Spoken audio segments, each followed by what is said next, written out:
ശരാശരി പ്രതിമാസം 3000 കോടി രൂപയുടെ മുകളിലാണ് കടമെടുത്തിരിക്കുന്നത്. അപ്പോൾ ഇനിയുള്ള മാസങ്ങൾ അവശേഷിക്കുന്ന വായ്പാ പരിധി 2022 കോടി രൂപ മാത്രമാണ്. ഇത് സംസ്ഥാനത്തെ പ്രശ്നങ്ങൾ സൃഷ്ടിക്കുന്നതിനിടയാക്കുമെന്ന് സർക്കാർ കാണേണ്ടതായിട്ടുണ്ട്. നമ്മുടെ സംസ്ഥാനത്ത് പഴയ കാര്യങ്ങളൊന്ന് ചെറുങ്ങനെ ഓർമ്മിച്ചാൽ LDF സർക്കാരിനെതിരെ വലിയ തോതിൽ കടം വാങ്ങുന്നതിനെതിരെയുള്ള ആരോപണങ്ങളായിരുന്നു ഉന്നയിക്കപ്പെട്ടിരുന്നത്. അപ്പോൾ അന്ന് പറഞ്ഞ കാര്യങ്ങൾ ഞങ്ങൾ പിൻവലിക്കുന്നു എന്നെങ്കിലും പറയാനുള്ള സാമാന്യ മര്യാദ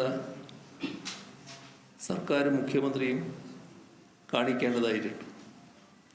അപ്പോൾ കടം വർദ്ധിക്കുന്നതിന് കാരണമായിട്ട് UDFും ഇപ്പോഴത്തെ മുഖ്യമന്ത്രിയും ആരോപിച്ചിരുന്നത് സർക്കാരിൻ്റെ സാമ്പത്തിക അച്ചടക്കമില്ലായ്മയും ധൂർത്തുമാണ് കടം വാങ്ങുന്നതിനിടയാക്കുന്നത് എന്നാണ്.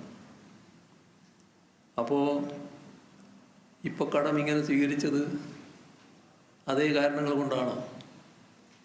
അതും മുഖ്യമന്ത്രി വ്യക്തമാക്കുന്നത് നന്നായിരിക്കും.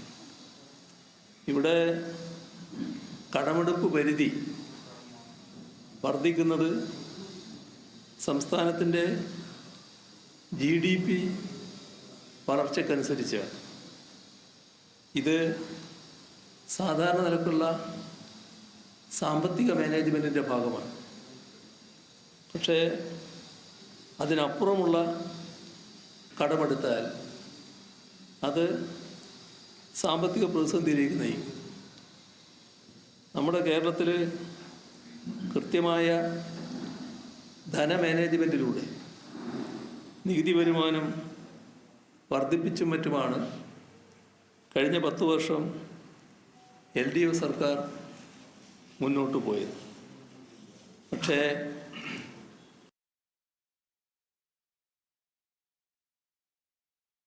വളർച്ച, വികസനം ഇതൊന്നും കാണാതെ കടത്തിൻ്റെ മാത്രം കണക്ക് പറഞ്ഞ് അധിക്ഷേപിക്കാനാണ് UDF ശ്രമിച്ചത്.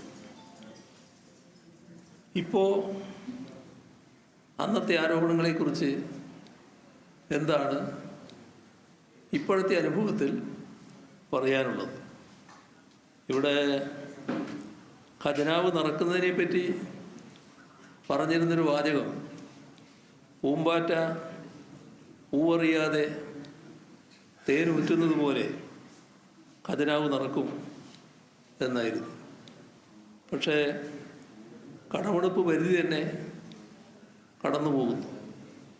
അപ്പോൾ പൂവുമില്ല, പൂമ്പാറ്റയില്ല, തേനുമില്ല. കടം മാത്രമാണ് പുതിയ സർക്കാരിൻ്റെ ഖജനാവിൽ എന്നതാണ് ഉണ്ടായിട്ടുള്ള വസ്തുത. കഴിഞ്ഞ 10 വർഷക്കാലത്ത് ക്ഷേമവികസന പദ്ധതികളോ ശമ്പളമോ കമ്പോള ഇടപെടലോ ഒന്നും തടസ്സപ്പെട്ടിരുന്നില്ല. അധികാരമൊഴിയുമ്പോൾ ഖാലി ഖജനാവല്ല, 6000 കോടി രൂപ മിച്ചമുള്ള ഖജനാവാണ് LDF ഏൽപ്പിച്ചത്. ഇപ്പോൾ ആദ്യ 3 മാസങ്ങളെടുത്താൽ അപ്പം തന്നെ 33,311 കോടി രൂപയുടെ റവന്യൂ വരുമാനം ഖജനാവിലെത്തിയിരുന്നു. ഇതിൽ 28,060 കോടി രൂപയും നികുതി വരുമാനമാണ്. അപ്പോൾ LDF സർക്കാർ GST വകുപ്പിൽ നടത്തിയ ഘടനാപരമായ മാറ്റങ്ങൾ, അതേപോലെ തന്നെ നികുതി ചോർച്ച തടയുന്നതിന് IT അധിഷ്ഠിതമായി സ്വീകരിച്ച കർശന നടപടികൾ, ഇതൊക്കെയാണ് വരുമാന വർധനവിന് ഇടയാക്കിയത്.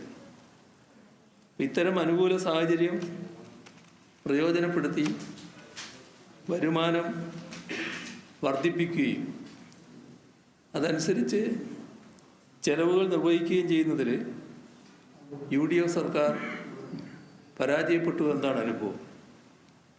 പൂർണ്ണമായും കടമെടുപ്പിനെയാണ് ആശ്രയിക്കുന്നത്. ഇത് സാമ്പത്തികമായി വലിയ തോതിലുള്ള പ്രതിസന്ധിയിലേക്ക് നീങ്ങുന്നതിനാണ് ഇടയാക്കുക.